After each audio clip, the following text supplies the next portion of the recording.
Well, hi there. My name is Rachel Gardner and I am one of the directors here at Youthscape.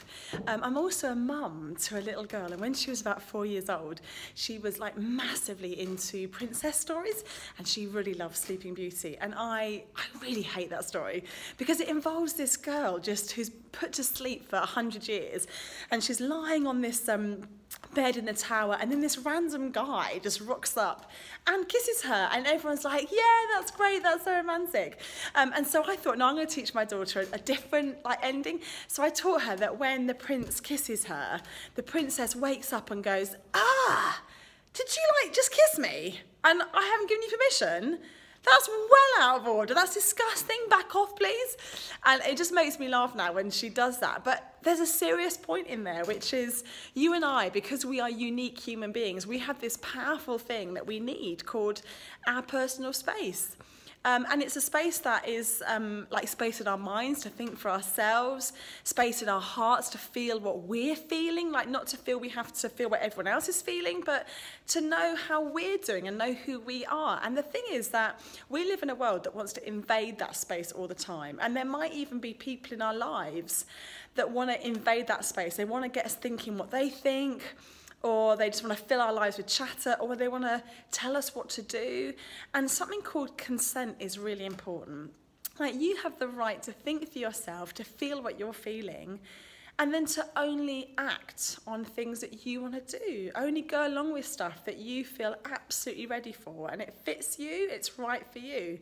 And there are probably people in your life, like there are in my life, who I don't mind getting close. Like my little daughter, my partner.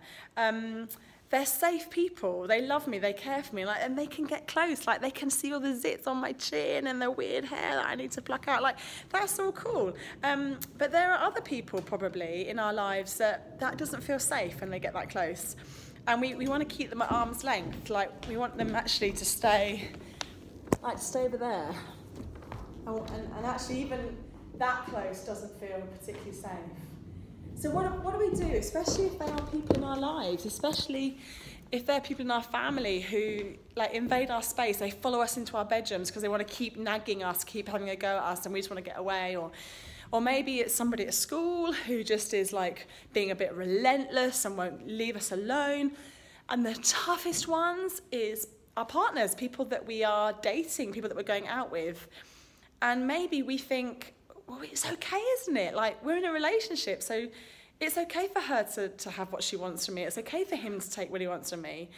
But of course we know that, no, that's not right. That's not right.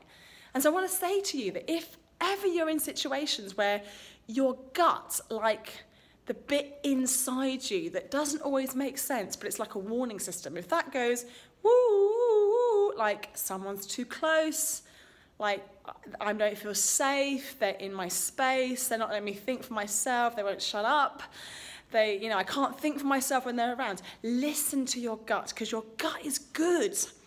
Your gut is like a conscience. It's like the part of you going, well, hang on a minute, make some different decisions and take up the power that you've got and get out of here. So trust your gut. Your gut is powerful. Listen to your gut. And if you feel unsafe, even if your brain goes, well, they're your friend, or you're dating them, or no one else thinks this is weird, don't worry about that. Listen to your gut. Listen to your gut saying, I don't feel safe. And then act on it. You absolutely have the right to feel safe and to be in situations where people are not in your grill, they're not up in your space, they're not filling your mind and your heart with stuff that is not you. So one of the very practical things, and the hardest thing to do, but one of the very practical things, is literally walk away from there. Walk away. Go somewhere else. Go and hang out with people that you do feel safe with. If you feel confident, tell people who you feel safe with, look, I'm not safe around that particular person. And you can always reach out for help. Now, the awesome thing is that we have here the SelfharmUK team, who are just brilliant. They're here for you.